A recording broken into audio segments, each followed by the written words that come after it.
No deliberations during this hearing. We're here simply to hear from Ms. Williams and have her concerns met. Ms. Williams, I'm going to offer you an opportunity to waive this hearing.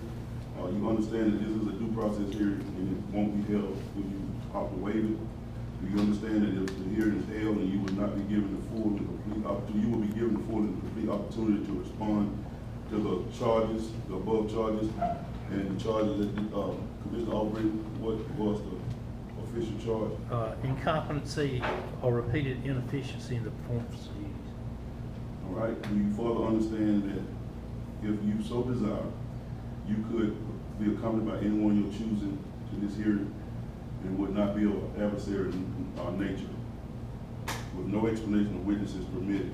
You also understand that this waiver of a hearing constitutes admission of correctness. If you waive this hearing, it's an admission of correctness of the charges and leaves only the determination of the extended action to be taken against you by this commission. With this understanding, do you hereby waive this hearing? Ms. Williams will not elect to waive the hearing.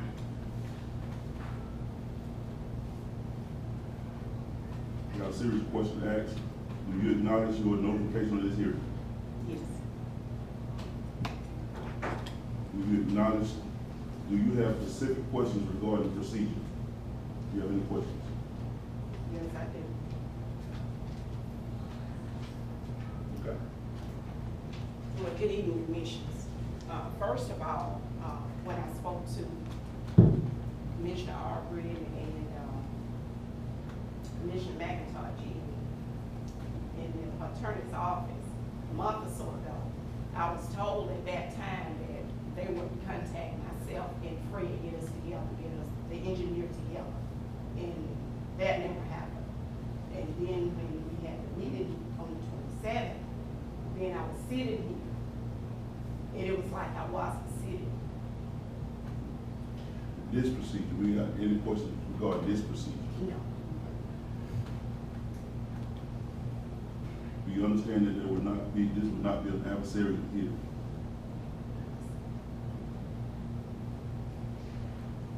Do you understand that you do not have to reply to the charges? I understand. Do you understand that you have a right to reply orally or in writing if you wish to reply to the I charges? understand. Do you have any reasons at this time why this hearing should not begin? No.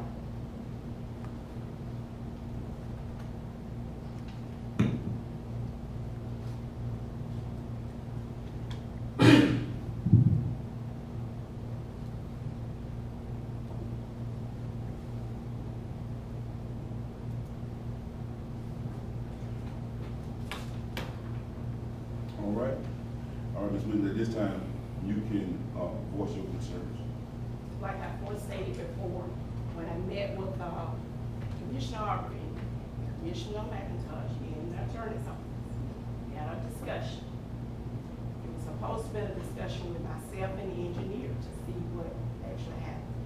Then when Commissioner, when you came back, and I spoke with you, you know, I didn't hear anything else until the 27th. When you all had the meeting the other night, I had no idea that Mr. Faulkner was coming down because I don't get an agenda at my office. Nevertheless, I sit here and you all acted like I wasn't even here. You know, for someone to work for you, the length of time that I had worked, I felt like I should have been notified or even spoke to again. When I asked 911, the road department, and the engineer if we have any damage in this county, and I'm not told of any damage until later, then there's no way I can put it into evidence. Okay, what does assessing the county damage means for you? What does that mean to you? Does it mean the engineers that assess the damage? No, the engineer doesn't. Well, I take that back. Roads and bridges. I have no knowledge of assessing roads and bridges.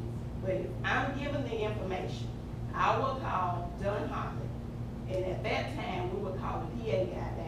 which is Mr. Michael Johnson, and he will come down along with whatever department it is and assess the damage.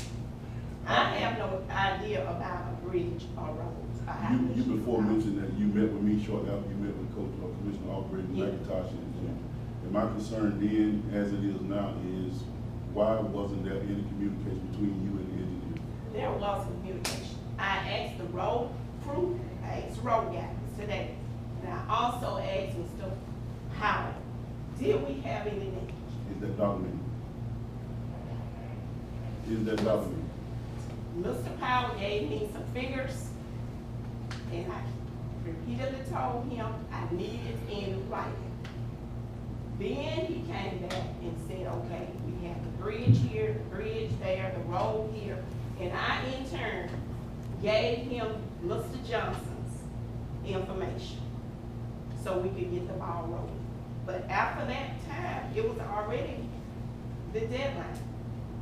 If I had known, I had no reason not to put any damage into EMS if we have damage. I have no reason not to put it in. But I have to have it first What, in order to put it in. again, Ms. Williams, what is your perception of assessing the county after a major storm? If there is, even if the wind blow or wherever, I'll call 911 and ask them, you know, do we have any damage or whatever. My knowledge of assessing it is how much of it we have, where it is, and is it enough for our threshold.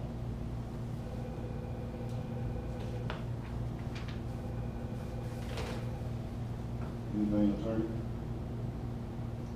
Do you have any further questions? Any further concerns?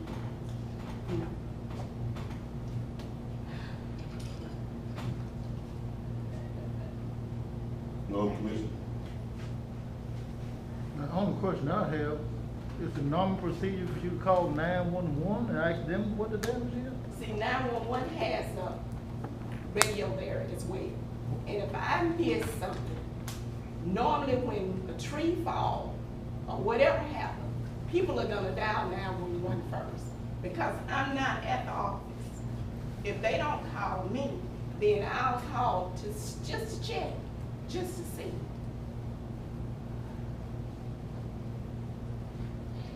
Now, as But it's far as- not 911 responsibility It's to not their assess responsibility. damage and then send to, Okay, what do you mean, let me back that up. Okay, assess it or put it in image. Both. Send it up to the state. both. It's not their, responsibility to assess it or put it in. I mean, I don't think it is, that's my opinion. It's not. Okay, It's- that's all the it's- question I have. okay. My question is around the assessment. I mean, that's what we dropped the ball in, assessing the county's damage and, missing the opportunity to receive funding. That's the basis. I understand that as well. That's the base of this hearing. Now, I mean, we're not talking about anything else but the fact that we did not assess the damage. But in a this timely year manner. reflect back from the flooding. When it was mentioned to me about we had damage, the deadline had already passed. But Ms. Williams, it's not adversary. What I'm asking you is, what is your opinion of assessing the county's damage?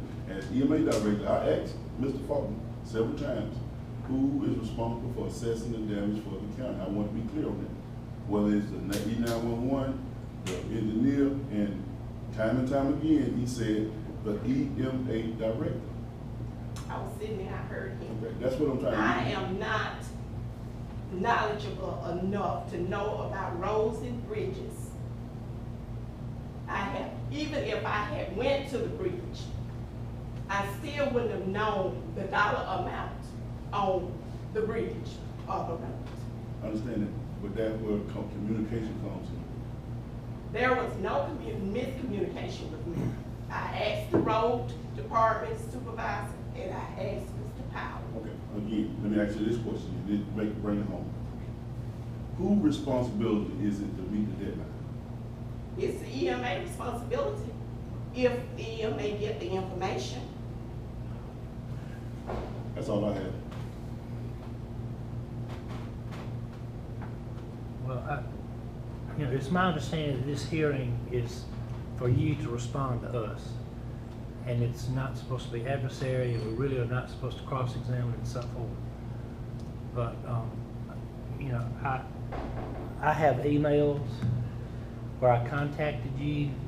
You know, if you knew that there was some damage and you knew that there were deadlines approaching, I think it was your responsibility to, you know, if you were having trouble with the engineer doing what they're supposed to do, or somebody else, or 911, you should have come to us and said, look, we have a deadline and I'm not getting cooperation from whatever department.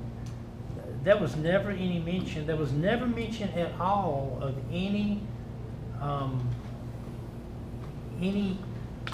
financial aid or disaster money until I sent you an email and I asked you, and I won't pull it up right now, but I said, Ms. Williams, please let me know all correspondence you've had with state officials regarding disaster relief. Very shortly after, you sent an email to Mr. Johnson, a one-line email that said, Mr. Johnson, Wilcox County is inquiring about the status of federal disaster funds. That was it.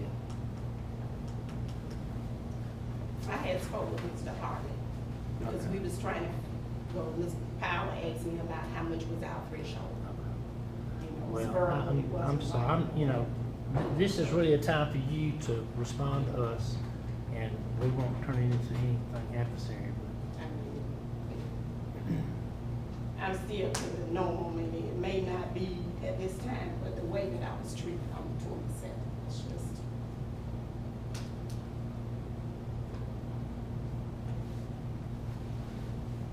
We all make mistakes. Yes, ma'am, we do, but this was a $300,000 to $400,000 mistake in a county that does not have that kind of money. I understand that too. So- But we were already past the deadline. And I received the information.